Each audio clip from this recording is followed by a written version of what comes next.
Hello, good morning, everybody, ladies and gentlemen. Welcome to our today webinar about food markets for Austrian food and beverage exporters in the Association of the Southeast Asian Nations. My name is Franz Ernst Brunner. Most of you will know me. I'm the sector manager in Advantage Austria for food, retail, and consumer goods. The schedule.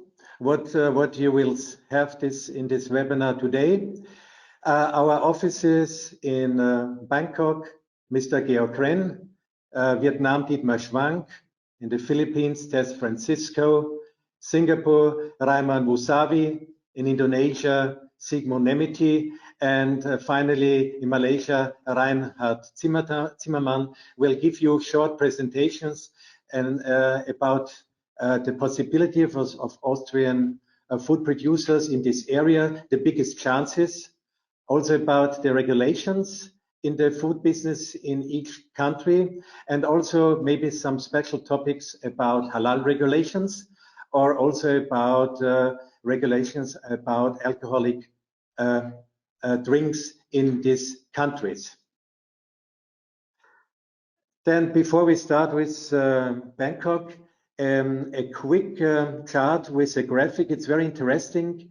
You see on the left-hand side the Austrian agricultural and food and beverage exports worldwide.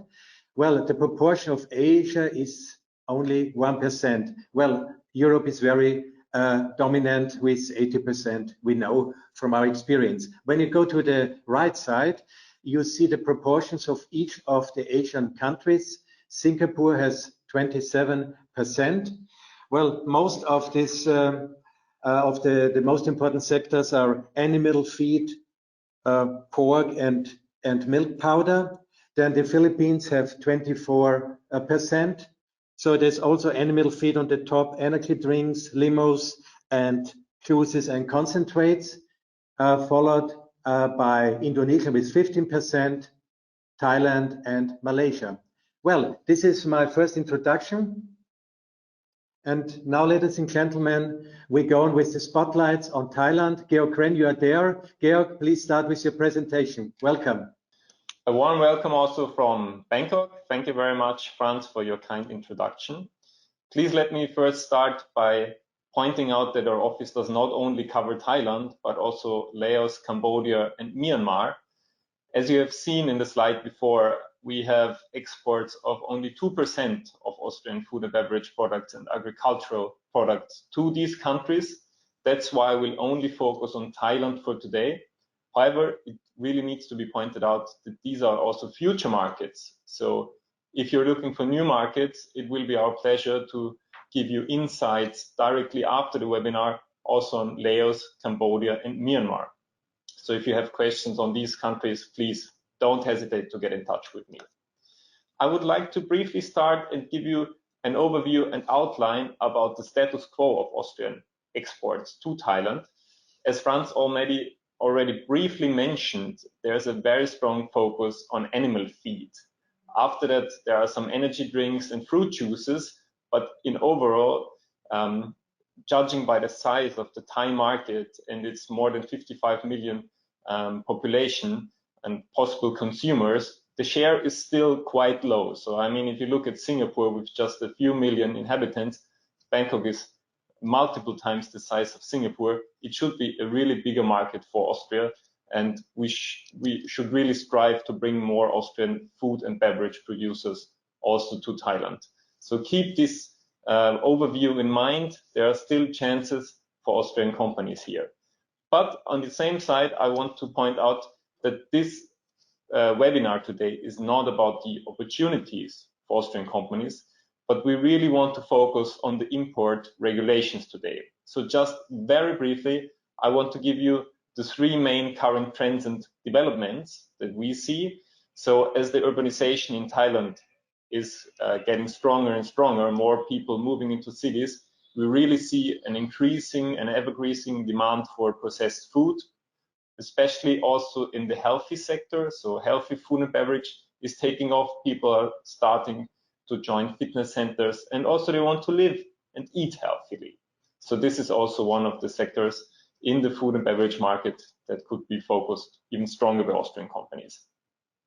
Beverages is especially a topic where Austria is very strong, so we also see a lot of opportunities there.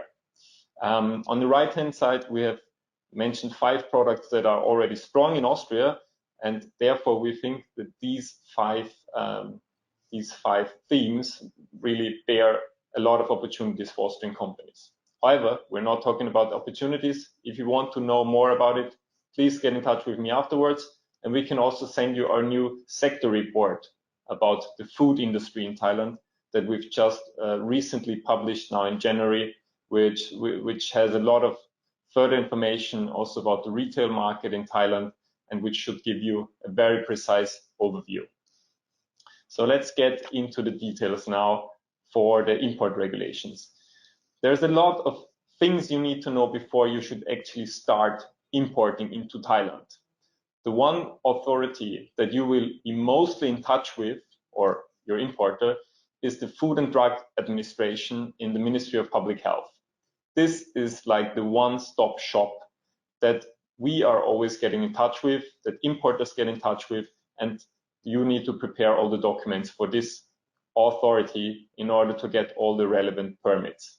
What you need to know, and what is pretty obvious, you will need a Thai importer to produce, to get your products into Thailand and to really import them. This importer needs an import license approved by the FDA. Only if there is an import license, you can actually start to think about importing your products. If you have not found a suitable and possible trustworthy importer in Thailand, please get in touch with us, with our office, send us your product portfolio, and then we will give you an overview about possible partner companies. We have an extensive network ranging through all food and beverage sectors, so we can try to find really the most suitable partner for you. Because without importer, it will not be possible to do anything here in Thailand. Required documents for the FDA approval. Here I can only advise you, please get in touch with us first, send us the HS codes of your relevant products, and we will then directly get in touch with the FDA in order to get very concrete and precise answers what kind of documents you really need. What is most important is you need to prove that you are actually following all the good manufacturing practices in Europe. So all the relevant quality assurance systems are accepted, or the accreditations from Austria are all accepted, so that should not be an issue. However, sometimes there are problems with documents here in Thailand. We can offer that we actually give consent to these documents. We can sign them as embassy commercial section here in Thailand, and normally with our signature and our stamp, all these problems are normally no longer existing, and we can solve these issues. So if you have any queries, you or your importers, please get in touch with us. We will try to find a solution together with the FDA. Before you export your products, you should also understand under which qualification your products are falling. So the Food Act is the main legal stipulation that needs to be adhered to when you try to import something into Thailand. There are 3 categories that are classified by the Food Act. The first one is specially controlled foods, which actually must be registered because they interfere with the most sensible sectors of our lives. So for instance, infant food or special food additives that are so special that really must be registered with the FDA, and they will have to very closely look on these products. Normal standardized foods, for these products, you don't need a special registration, but you still need to find approval from the FDA. So this is normal. We have written some examples here. If you have normal produced foods in Austria, processed foods, this will normally fall under standardized foods, and you need an approval. Then there's other foods, especially plant-made products and raw materials like sugar, spices, etc. For this one, the approval is way easier to get, but still you will need to show that you are following all the standard requirements. Labeling needs to be adhered to, hygiene, safety, and advertisement rules are sometimes a little bit strict. So if you have any doubts, please do get in touch with us and we can give you the very precise information for your product based on the respective HS code. If you plan to import meat or meat products or any kind of animal carcass into Thailand, it will be a very long and tiresome process for you. There has been a new import authorization procedure imposed by the Department of Livestock Development, DLD in short, and the process for an official audit by our Ministry for Labor, Social Affairs, Health and Consumer Protection from Austria, so in German that's BMGASK, they are already in a formal system audit process. Unfortunately, this system import authorization process has been started in March 2019, but still there's no end in sight, so it will take 2 more years until this system audit via our government will be in place. If you plan to export your meat products to Thailand, you can also apply for a special audit. So every individual establishment can have its own audit. The thing is, you need to bear all costs for the DLD. So if you want to bring the inspectors to Austria, you need to collaborate with your Thai importer and bring the DLD experts to Austria. So a very long and tiresome process. And unfortunately, at the moment for this new individual establishment audit, we have not concluded a single case yet. If you have been looking at the first slide, yes, there are sausages from Austria being exported into Thailand, but that was before the new regulations have come into force. So there are some companies that were lucky enough to be there before these new rules were imposed, but thanks to the new legal obligations here, it's not possible to get these new licenses just easily. Without audit, you will not be able to export your food products, your meat food products to Thailand. One more special case before I hand over to the next colleague is the alcoholic sector. So for alcoholic beverages, there is a really high tax and duty rate valued in Thailand. So if you look at it, we have an ad valorem duty rate of up to 60%. So for normal wine products, normally 60%. Additionally, we have excise taxes, municipal taxes, subsidies for the Thai Health Promotion Foundation, and various other very small amounts of excise tax that are actually added to the value of the wine. So therefore, Austrian wine is extremely expensive in Thailand. We do see a growing number of Austrian companies exporting wine, and we're in close contact with with importers of Austrian wine here. We're actually planning a new wine exhibition here in Thailand. So if you're interested, please do get in touch with us. But at the moment, the price really is an issue, and especially for Austrian producers that do not produce in mass, but more with quality, that is something that really should be calculated also beforehand, that probably Thailand is not the first and easiest market to sell your products. I hope I've been able to give you a little bit of an overview. If you have any concrete question, please do not hesitate to get in touch with me. And I will now like to hand over to my colleague, Mr. Dietmar Schwank, who is our Trade Commissioner at the newly opened office in Vietnam. So can I please ask you, Dietmar, to give an insight on Vietnam? Thank you. Yeah, thank you, Georg, and welcome to Ho Chi Minh City. In this case, Vietnam has been known very well as an agricultural country for a long time. And you may know Vietnam as a large exporter, in fact, of fruits, seafood, coffee, and cashew nuts, for example. But it has also become a major importer of foodstuff and beverages from around the world, mostly still importing from Asian countries. That includes China, India, and Thailand above all, but also the share of US products and European products in the food sector in Vietnam is on the rise. As you can see on this slide, mostly Vietnam is importing fresh and processed vegetables, but also beef products, fruits, nuts, and dairy products. And I will show you shortly what types of products are actually imported from Austria. Now, if you're interested in going to the Vietnamese market, you should keep in mind that this market, the food and beverage import market, is roughly at a value of $15 billion currently. And you should also know that 35% of household incomes here in Vietnam are in fact spent on the food and beverage products. So this means, of course, great potential. We have seen the statistics at the beginning, and Vietnam is already to a certain extent an important export market for Austrian food and beverage products. There is growing purchasing power, a very young population with a median age of 30 years, and the population outnumbers almost 100 million people already. Now, whenever you start going to Vietnam with a certain consumer product, you may think about two cities first. That is Ho Chi Minh City and also Hanoi. Ho Chi Minh City in South Vietnam is very familiar with foreign food products, especially also European food products. So this will be a city to take into account whenever looking for an importer, for example.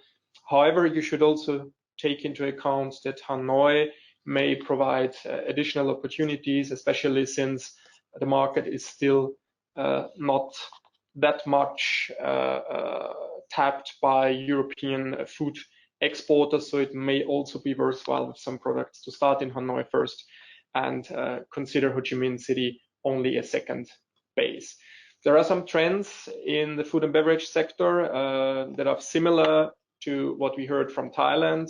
That includes the trend to safe and environmental friendly and organic products, but there's also an increasing number of single households, for example, and small person households, which means new demands for packaging and processed and convenience food.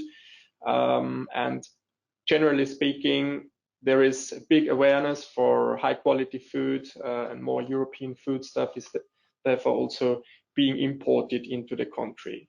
There's also another trend, which is online food delivery, which has been very big in especially in the urban areas of Ho Chi Minh City and Hanoi lately. So whenever you start importing a product into Vietnam, you may also look for an importer that can supply the product to not only online food suppliers, but also sell the product through e-commerce channels in Vietnam. So we do not, generally speaking, recommend selling a product or trying to sell a product only online, but online channels will be an alternative, a complementary alternative, I should say, to the offline channels, which is usually handled by the local importer. Now, when you look at the Austrian exports into Vietnam so far, most of the food and beverage products is baby nutrition, but there's also different types of food preparations, starch, juices, and some meat products. But still, a lot of potential remains in other areas, including wine and beer, which we have not seen so far a lot of exports of into Vietnam, but also pork, where there is a big need in Vietnam as well. And so far, 14 Austrian companies have the license to supply to Vietnam. So if you're not on that list and still have an interest, please approach us and we will give you advice on how you can start exporting to Vietnam. Then there's also a need for certain processed meat products, dairy products, or you may want to enter the market with sweet and snacks products, some frozen foods, or even bread and cereals, which are in more demand nowadays in Vietnam. A quick word on the distribution channels. It's basically more simple than it looks like on this graph. Usually, Austrian exporters would need a local importer who can supply to the local HoReCa business and also to supermarkets. So that's usually an importer that you will be looking for. He will be located in either Ho Chi Minh City or Hanoi, probably. But there are also other types of retailers that you may want to address directly. That includes, for example, big modern retail chains, which in some cases do the import directly. That may also be specialized wine shops who import directly. And you could, in some cases, also consider reaching out to some committed individuals who are promoting the goods. And we have seen a few examples of very successful promotions through such people here in Vietnam for Austrian products. And those people would normally go to the restaurants, would go to the different types of clients and customers and do some direct marketing with them. International hotel chains are also coming up in Vietnam more and more. So we do have a very lively restaurant scene already, but there's more growth currently on the hotel chain side. So if you try to touch upon those types of customers with your products, there may also be additional opportunities in the future. And I did mention already the online sales, which are growing currently at double digits in Vietnam, especially in the food and beverage sector. Then a quick word on the import regulations. It depends very much on the product, to be honest. So what we recommend is, if you have a certain product you want to export to Vietnam, please get in touch with us, send us the HS code and the description of the product, and we will then get back to you with the detailed import regulations and the steps you need to take in order to get this product on the market. But very generally, there are two steps that usually are done by the importer. Step one is a self-announcement at the Ministry of Health and the Vietnam Food Administration, which is located there. And step two is usually a safety inspection that needs to be done before transportation to the warehouse and customs clearance. So in Vietnam, the imported goods are inspected by the General Department of Customs, which then collects the import duties, of course, on behalf of the relevant government agencies. And there is different documents that will be needed in order to process this. That includes customs declaration, commercial invoice, a purchase contract, an import permit if it is required, bill of lading, packing list, certificate of origin, and any quality inspection certificates as well.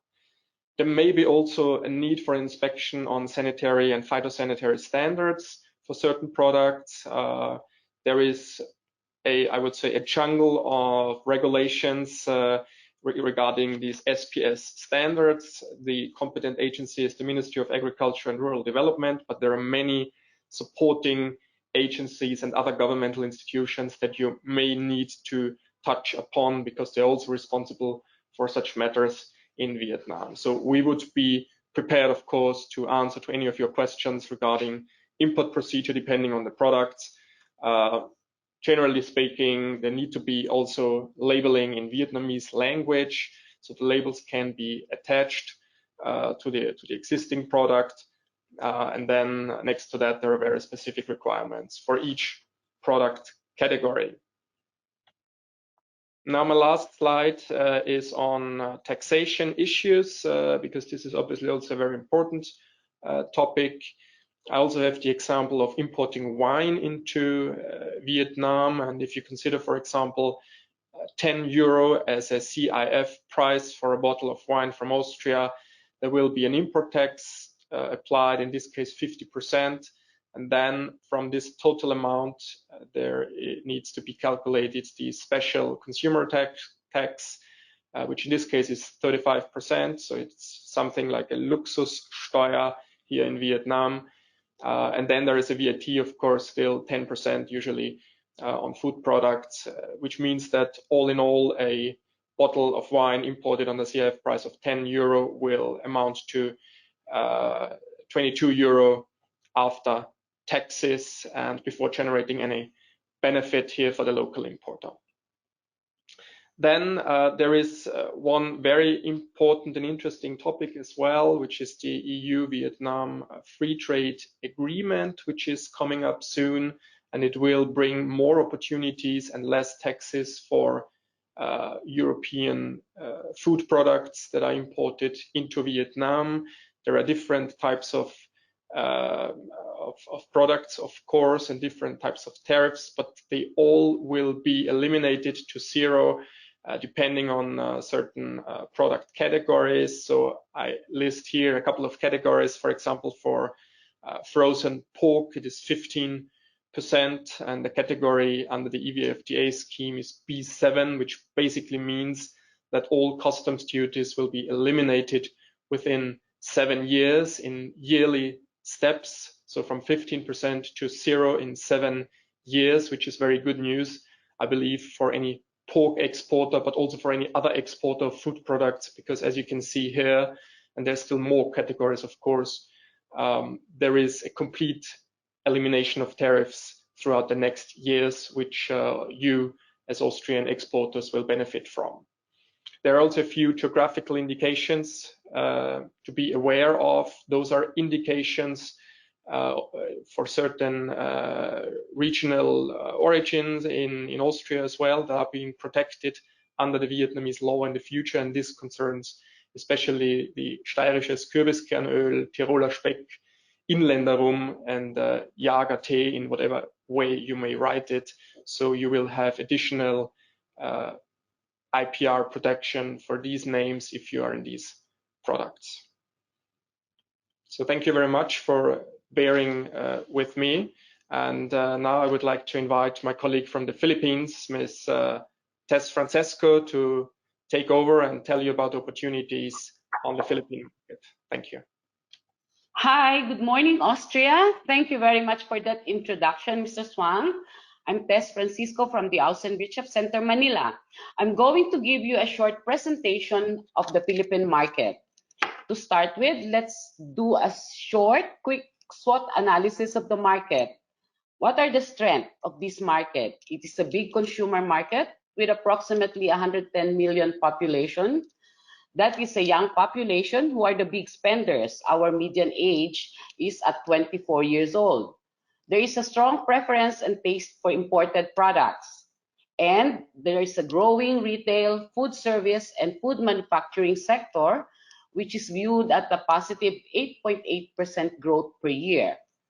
Weakness: market is price sensitive. That's why companies must be actively involved with promoting and marketing their brand. They have to work closely with their distributor and importer. Government bureaucracy and slow process. Yes, we used to have that problem, but we are looking forward to a change in this year and the coming years due to the ease of doing business and efficient government service delivery act. The purpose of this, or the aim of this, is to cut off on the red tape and to speed up the process of doing business in the Philippines. Opportunities: change in lifestyle and search for convenience. Filipinos love to eat. The lifestyle is changing. There is meeting outside, dining out, bonding with families, spend in restaurants, in all those places. These are also brought about by social media. And all of these activities, including travel, boost consumption on food and beverages. For convenience, due to the traffic, very active life, especially the millennials, everyone is opting to dining out or buying ready-to-eat food in order to avoid cooking at home, in order to save time. Dairy production in the Philippines is also very small. 95.3% of our dairy products have to be imported, so there is a big opportunity there for Austrian companies. There is a strong demand for meat and meat products, as well as wine and spirits. Austrian wine is viewed here in the Philippines as a little bit expensive, but it's also known to be unique and exquisite. So somehow it's still competitive in spite of the many mid-range wine in the market. There is the request for processed food and beverage products directly from retailers who wants to offer unique brands. So there is a lot of opportunity there. Threat: the existence of special tariff agreements with other exporting countries affects the price competitiveness of Austrian brands. So this is something that you have to look into and put into consideration. Plus the new tax law, wherein we have the sin tax, which is an excise tax added to alcoholic beverages and sugar added beverages. What do we have here? Okay, the export of Austrian agricultural F&B products to the Philippines. In 2018, it was recorded that Austria had an export of 11.13 million euros total. That is a combination of animal feed, that is from agricultural products, beverages without alcohol, especially mentioned the energy drinks, baby nutrition, fruit juice and concentrate, bovine and frozen meat, other food preparations, honey, and condiments. And we are looking into, by 2019, there was also a recorded increase of that, or growth at a positive 19%. Moving on, let's see how the products move to the market. Okay, Austrian suppliers sells to the importer. This is basically for ready to consume or ready to eat and ready to drink product. It goes to the importer, it moves to the distributor, and then it goes to the domestic market. The domestic market is comprised of the food retail sector and the food service sector. From here, it goes on to the end consumer. Austrian supplier could also sell directly to the food and beverage manufacturers. Food and beverage manufacturers in the Philippines can either import directly or buy their supplies from the importer. And from the food and beverage sector, it goes down to the domestic market, but also the export market. Let's go on to the import procedure in the Philippines. Okay, food and beverage products need to be licensed by the Food and Drug Administration before it comes to the Philippines. So it is important for Austrian suppliers to find an importer who have a license to operate. The license to operate is a prerequisite or is a requirement for your importer to get a certificate of product registration.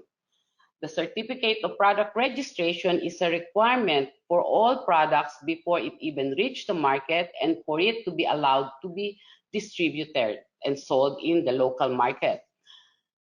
There is different circumstances for meat products and for vegetables and fruits. The Philippines should provide a country accreditation for Austrian companies or for Austria as a whole to be able to supply or to export meat products to the Philippines. At the moment, we have 6 Austrian companies who are accredited to export to the Philippines, and the approval for this accreditation by the Department of Agriculture is usually coming from the Bureau of Animal Industry and the National Meat Inspection Service. The same thing for vegetable and fruit products. There is a certificate or approval coming from the Bureau of Plant Industry. At the moment, there is no vegetable and fruit products from Austria, which is in the country. So this is another opportunity, another market to look into. The Bureau of Customs, aside from the accreditation from the FDA and the DA, your importer also needs to be accredited by the Bureau of Customs. The Bureau of Customs is the government agency who's imposing and collecting taxes from all imported products. At the moment, food and beverage products from Austria can incur a tariff rate of between 3 to 15%, depending on the exact specification of the product. That is for the alcoholic beverages also. On the other hand, as mentioned earlier on, alcoholic beverages incurs an excise tax, which is at approximately, for this year, approximately 80 cents euro per liter bottle of alcohol. For meat products, there's a tax that could be incurred between 5 to 40%, depending on the tariff code that applies. If you want to know more, or if you want to know exactly the tariff rate levied on your products, please send us an email and we will be happy to assist you and to check on that. I guess I'm going to a close now. I just would like to make a quick announcement. We are going to have an Austria Food Showcase in Manila on April 21 and 22 this year. You might have received already some of the email announcement from the chamber, from the WKO. So please check the website and sign up for this event. And if there are further details that you want to know from the Philippines and about the Philippine market, please don't hesitate to send us an email and we will be happy to assist you. And with that note, I thank you all for listening, for following us. And I would like to turn you over to our colleague in Singapore, Mr. Rahmen Musavi. Rahmen. Yes, thank you, Tess, and welcome to Singapore. My name is Rahmen, and I will give you a short overview of the Singaporean F&B market. So, as I'm sure you know, Singapore is a very small country, only about 5.56 million people. It is, however, one of the richest countries in the world, with a very high GDP per capita. As those of you that have been to Singapore may know, eating is kind of Singapore's unofficial sport, and it's actually quite common for people to greet each other with the question, "Have you eaten?" rather than saying, "Hello, how are you?" So it is certainly no understatement to say that F&B plays a very important role in Singaporean culture and daily life. To that end, in 2018, Austrian exports, F&B exports to Singapore totaled about 6 million euros, which is kind of, despite the smaller market size, in the same ballpark as the exports to Thailand or to Indonesia. And the primary exports were meat, dairy products, sweets, and beverages. It is important to note that there are no import tariffs for F&B products into Singapore. This has been further reinforced by the entry into force of the EU-Singapore Free Trade Agreement on the 1st of November 2019. However, a GST, or Goods and Services Tax, which is the equivalent tax to VAT in Austria, of 7% is charged on all imports. In terms of trends, Singaporeans are becoming increasingly health conscious and kind of increasingly keen to consume organic, sustainable products, much like I guess their peers in the region. And this is backed also by government policy. So Singapore is actually set to become this year the first country to ban advertising for sugary drinks and introduce mandatory labeling requirements for sugary drinks, including juices, soft drinks, Coke, and so on and so forth. So all of this will come into play later this year. So if you would like to import food into Singapore, the responsible agency for that is the Singapore Food Agency, or SFA for short. And the first thing you're going to require is an importer. It is basically unheard of for companies to import independently into Singapore. So this importer will take care of everything for you, from logistics and storage to kind of making sure that you have fulfilled all the import requirements.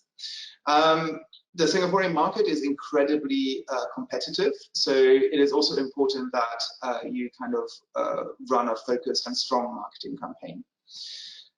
In terms of legislation, the importer will help you ensure that you comply with all the relevant kind of rules and regulations concerning kind of ingredients that are permitted or not permitted, and obtaining an import license where it is required, more on that in a second, and also kind of helping you ensure that you satisfy all the labeling requirements. So the SFA actually requires certain pieces of information to be included on the label, and for all labels to be in English. Just a second ago, I mentioned import permits. Import permits are only required for meat and dairy products, nothing else. And Austria is actually only approved to import pork products into Singapore. And if you would like to import pork into Singapore, the process for getting the approval to do that is actually quite long and arduous. And you would actually have to kickstart that process with the Ministry of Health in Austria, which will then get in touch with the Singapore Food Agency here and kind of help you get the accreditation. Finally, listing fees for supermarkets here are incredibly high. As I mentioned, it's a small market, it's a very competitive market. Everyone wants to kind of get their products into Singapore. So supermarkets can really pick and choose the products that they display. So it's important to work with the right distributor and run the right campaign to ensure that your product really ends up on the shelves and in people's homes. If you have any questions about your particular product and the regulations that it may be subject to, of course, just like my colleagues also mentioned, you can always get in touch with us, give us the HS code of your product, and we'll be happy to inform you further. We're also well connected with distributors here, so if you need contacts, we can also arrange that for you. Now, I mentioned that there are no import duties for F&B products. However, the exception to this is an excise duty for alcoholic beverages and tobacco products. And this excise duty amounts to 88 Singapore dollars, so approximately 60 euros per litre of pure alcohol.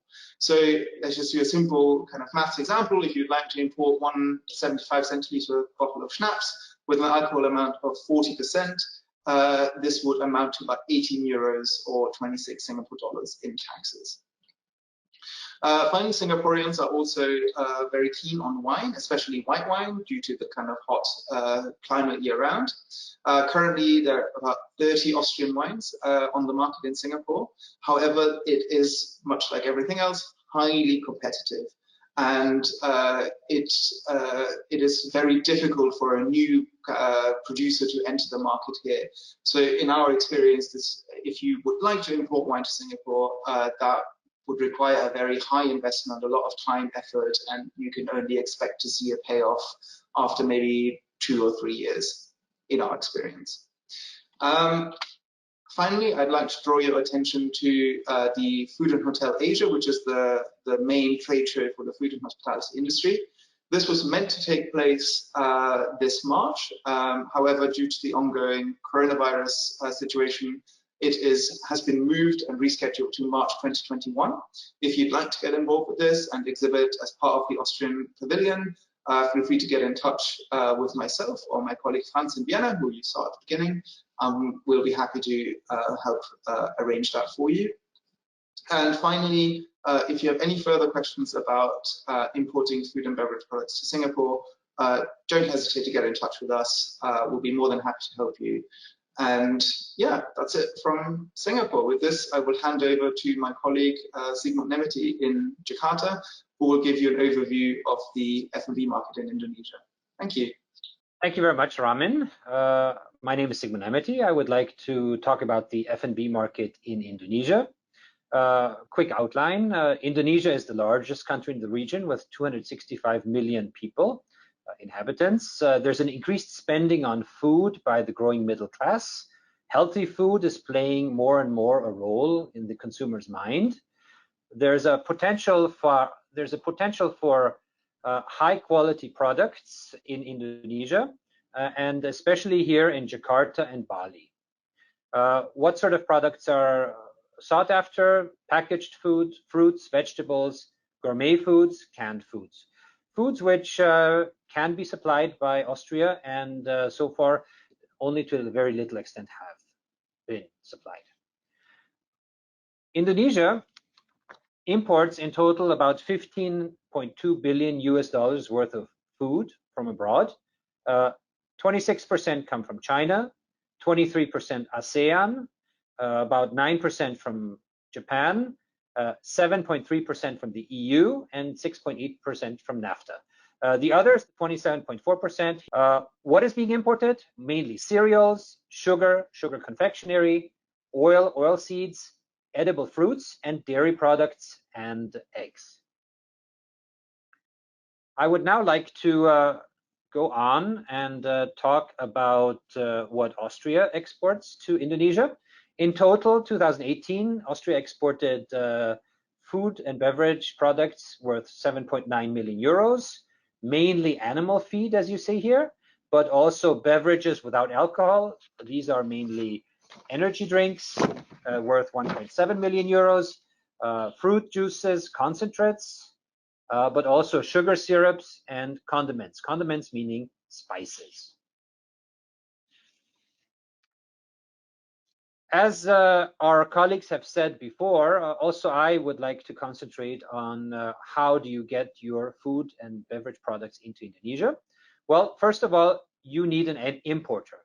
Your importer has to be a local company. The reason is because, especially for processed food, the importer needs to be the one who registers the product in Indonesia and who is liable for the product. Once you have your importer, we as the office in Jakarta can help you find the suitable importer. You will need to have a distributor if the importer himself is not a distributor. The distributor has the network. Please bear in mind that Indonesia is a very big country with 3 time zones. That means sometimes distributors are regional distributors.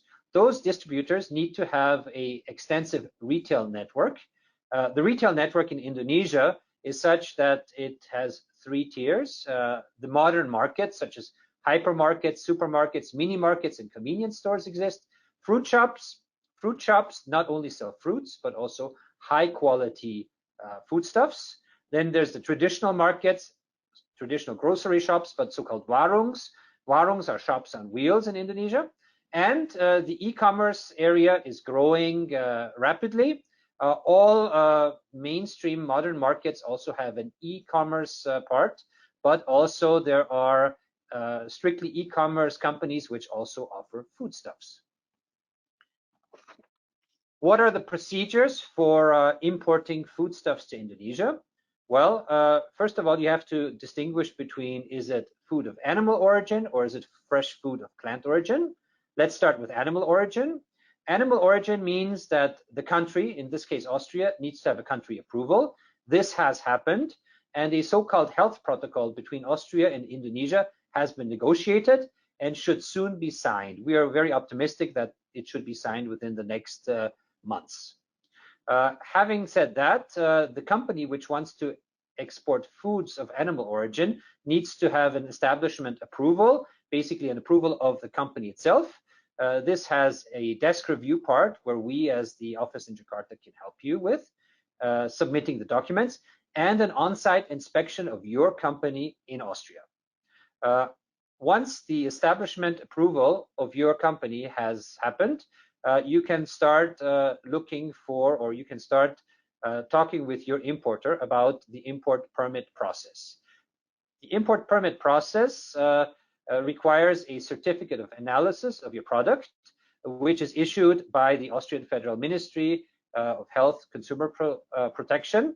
And with this certificate of analysis, your importer can submit for getting an import permit with the Ministry of Trade, which consults with the Indonesian Ministry of Agriculture. Please bear in mind that there are quotas here. When dealing with fresh food of plant origin, there has to be a pest risk analysis. This pest risk analysis can be done for the following products: apples, barley, wheat, almonds, mushrooms, and green and black tea. This analysis can be done by 2 certified laboratories in Austria, one in Innsbruck, one in Linz. And there's a ministerial decree which we can give to you, which specifies what has to be analyzed. Once the risk analysis has been done, a certificate of analysis is issued by the laboratories, and your importer can apply for an import permit analog to the animal origin food. Is it processed food? Then you need to have a product registration beforehand. This is done by your importer with the Indonesian Food and Drug Supervisory Agency. They test samples which the importer gives to them. A brief word on halal. Halal certification in Indonesia is mandatory. It's mandatory for all products which are halal. Products which are not halal need to be labeled as non-halal products in Indonesia. There's a new regulation about how halal certification is working in Indonesia.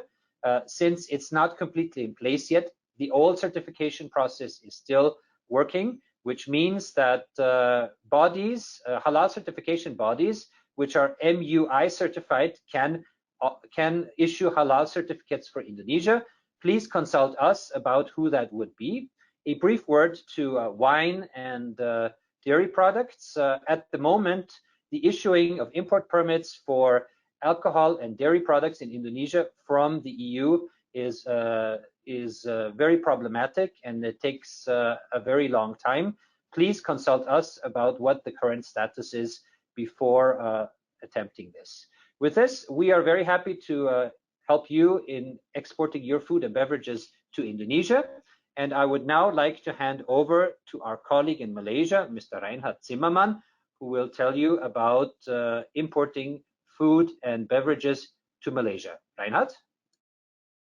Thank you very much, Sigmund, for your introduction, and thanks a lot for being still with me. I'm the last in the line, and I try to keep it short and sweet. So I would like to give you some information about Malaysia.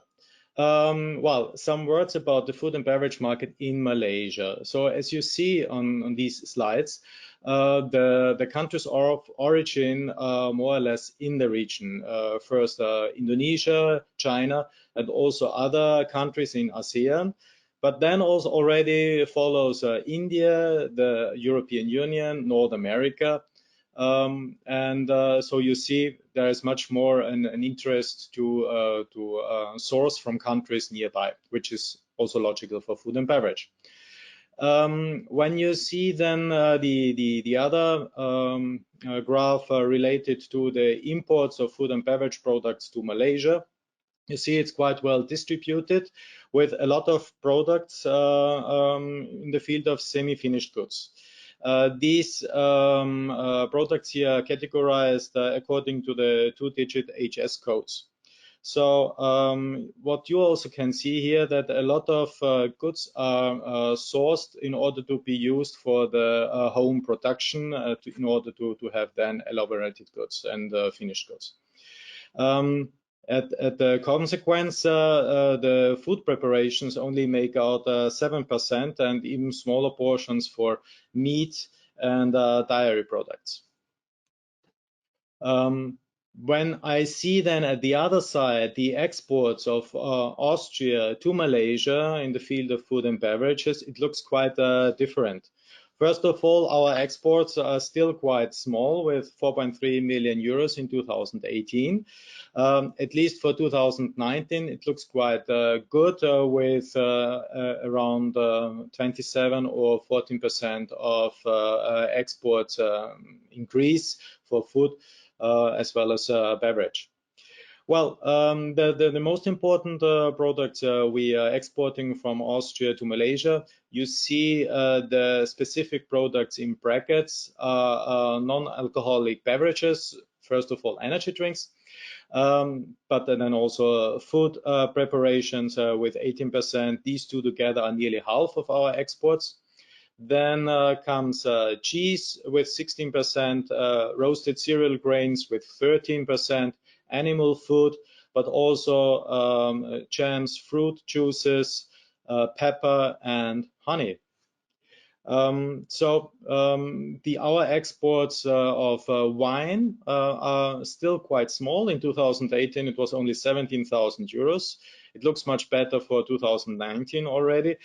But what I also would like to mention, we make the experience that a lot of wine importers have their head office in Singapore, so it also goes via Singapore to Malaysia, hopefully. Up to now, as you see also in this graph, we do not have yet the exports of meat.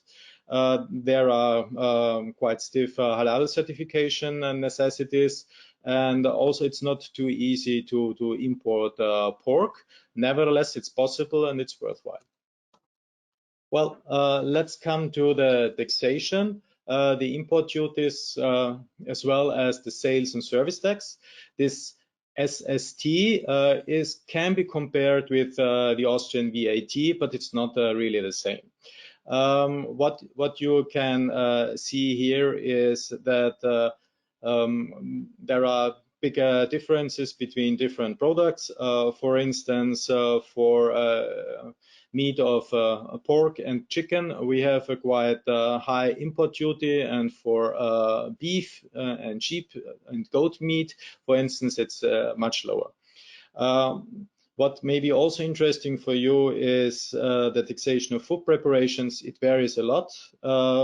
Bread, for instance, is around 6% plus 5% SST, whereas for jam, honey, fruits, nuts, and fruit juice, there is no duty, but an SST of 5%.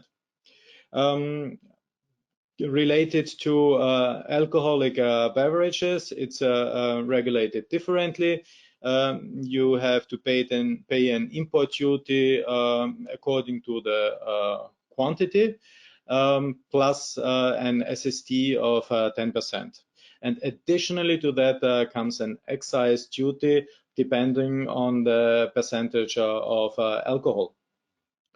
Well, what I would like to mention here is still that Malaysia is a member of the ASEAN Free Trade Area and also member of APEC, and also they signed a lot of other free trade agreements with a lot of different countries.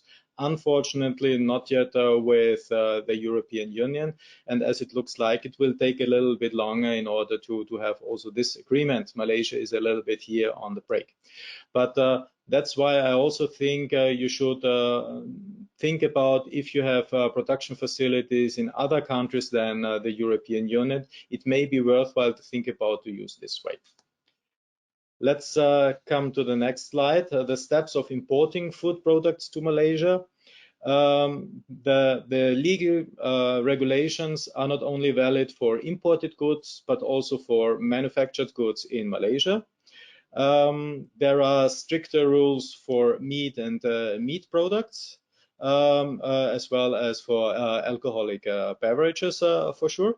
What may be important for you to know is these products have to be checked by DVS, the Department of Veterinary Services.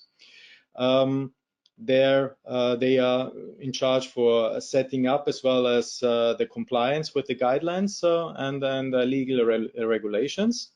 And you need an import license from the Malaysian Ministry of International Trade and Industry. As already mentioned from my colleagues, you need also in Malaysia a local importer or distributor who is registered with the Food Safety Information System, the FOSIM, as well as registered in the Malaysian commercial register in this industry. And this importer has to register the product which has to be imported with the digital tool dagangnet.com. Well, finally, the goods have to be declared at the customs information system. There is an online tool in order to get the permission to be imported. Once it arrives at the border of Malaysia, it will be controlled and checked by employees from the Ministry of Health, and they will inspect them and give their okay. And afterwards, the customs will give the final approval and release the product for the market in Malaysia. Last but not least, I would like to mention some important information related to halal. Well, halal is a topic which is more and more important, not only in Malaysia, but worldwide, not only in Islamic countries, but also in others. Here we have an important certification body in Malaysia, which is in charge to agree if a product is sufficiently on standard with halal or not.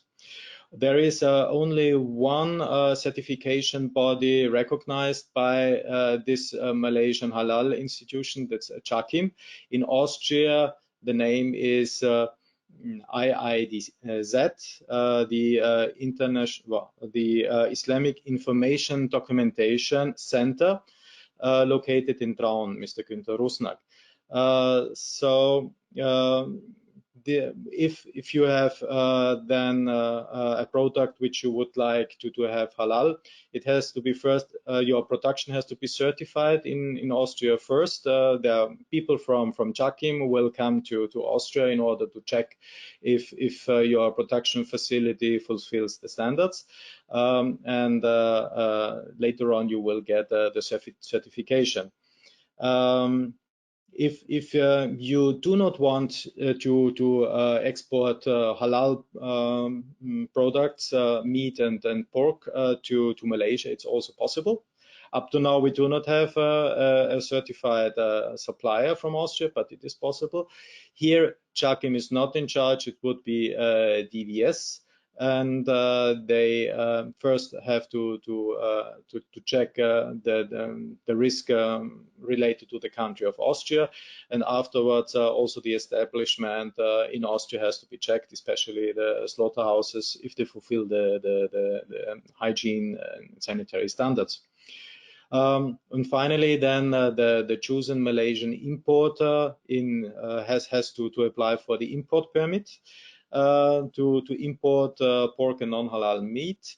What I would like to highlight here is this import permit is only valid for every consignment, not for all the production.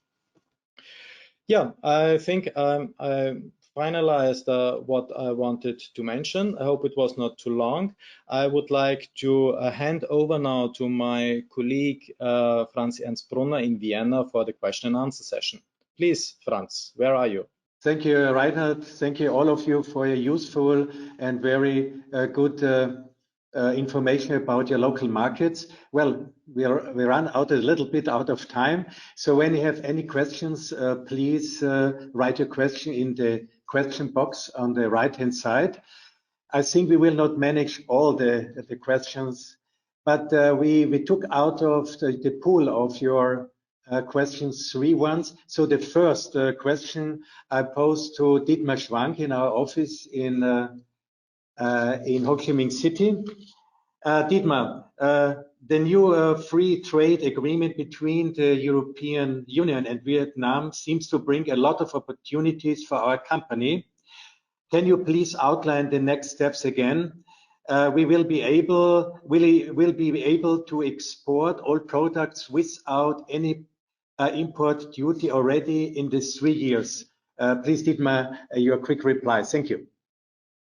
Yeah, thank you very much, Franz. So the EVFTA, as we call it, the free trade agreement between European Union and Vietnam, is one of the most comprehensive of such agreements with a developing country, and it has been ratified by the European Parliament 3 weeks ago, so very recently, and it will be, as a next step, ratified by the Vietnamese National Assembly, which will happen in May 2020. After this, there needs to be an exchange of diplomatic notes, and then basically it can enter into force. So we predict this could be as early as July or maybe August 2020, and basically most products, generally speaking, most products will be free of customs tariffs immediately. This is not the case for most food and beverage products, because this is a sensitive sector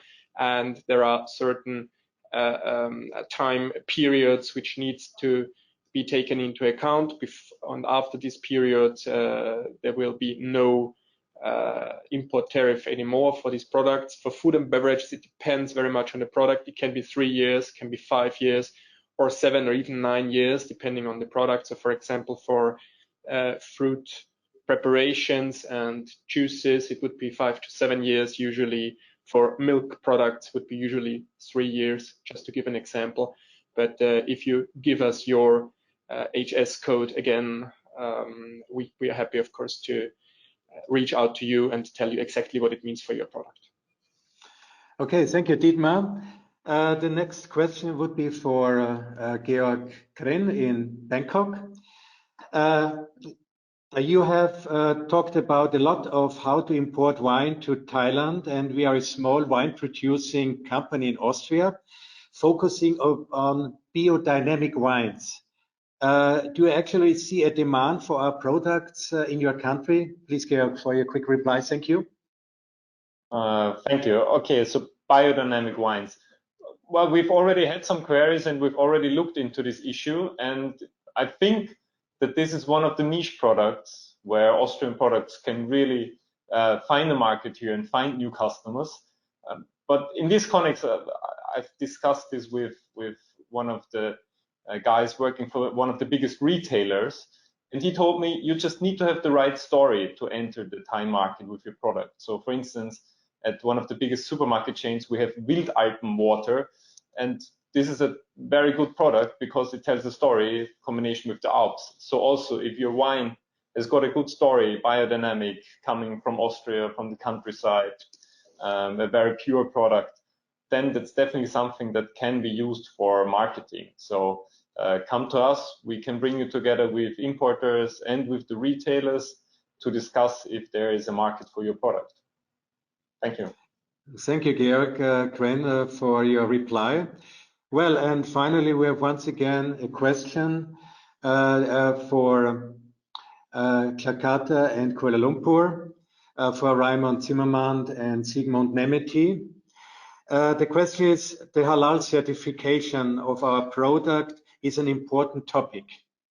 Can you use the same halal certification for Indonesia and Malaysia, or are there different certifications?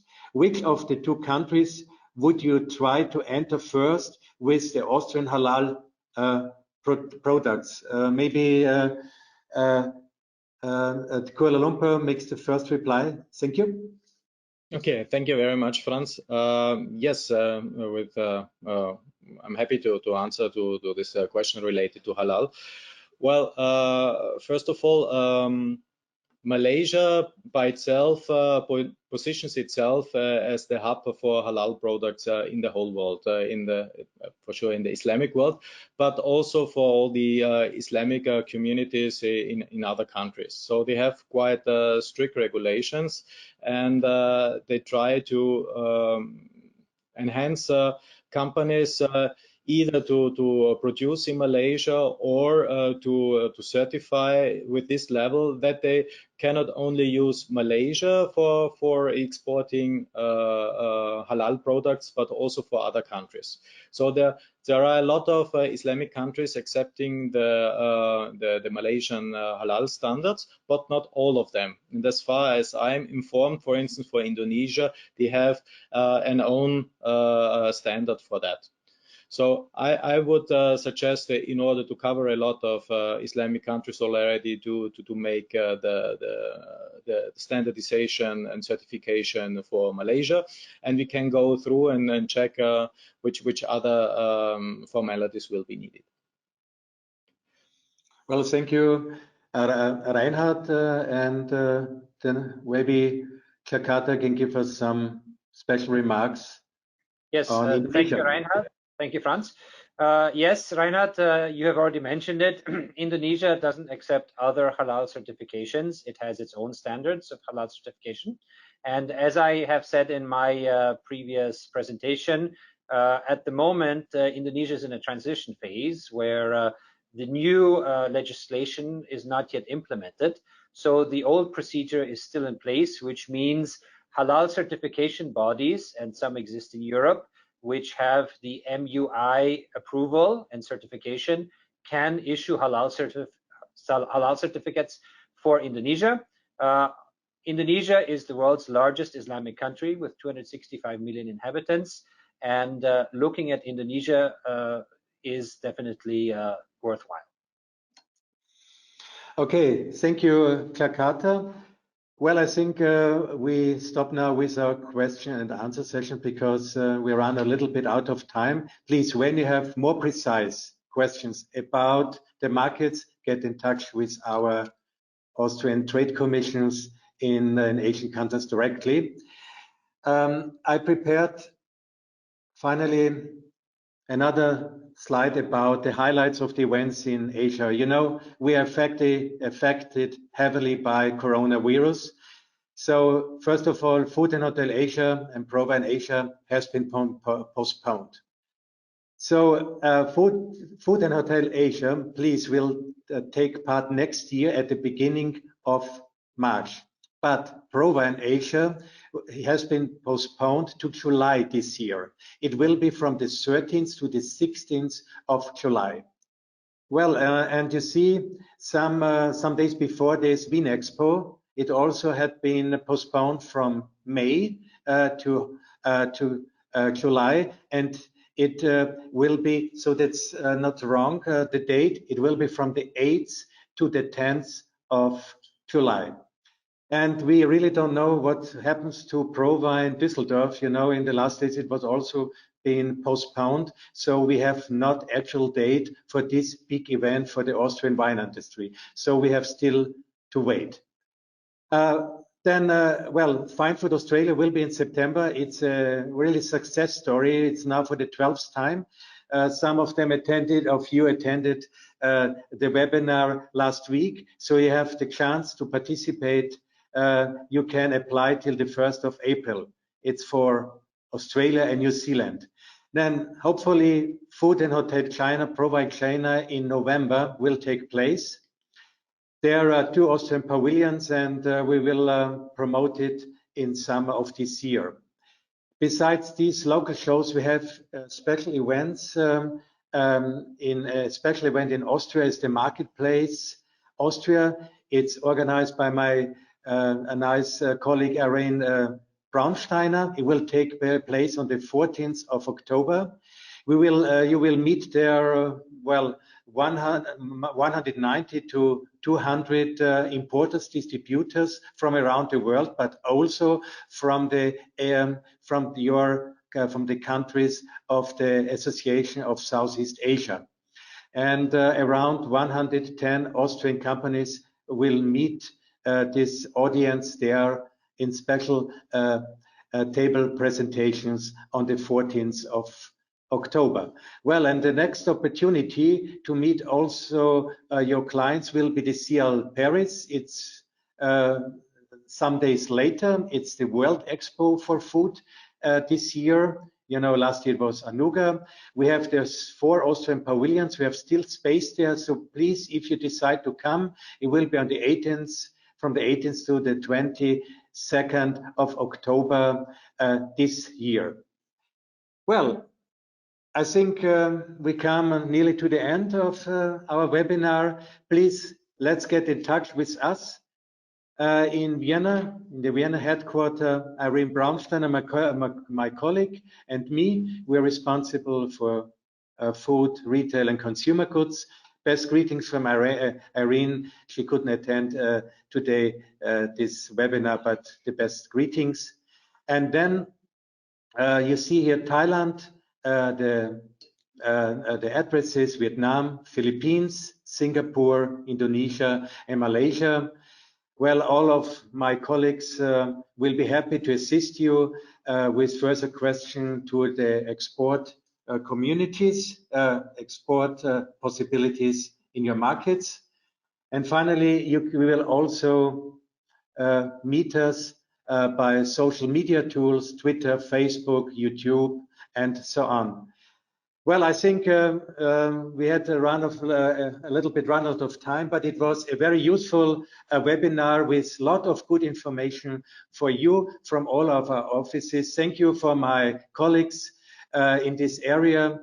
Thank you very much for attending the webinar. See us again in this area, but also at trade shows from my side. And have a nice day and goodbye.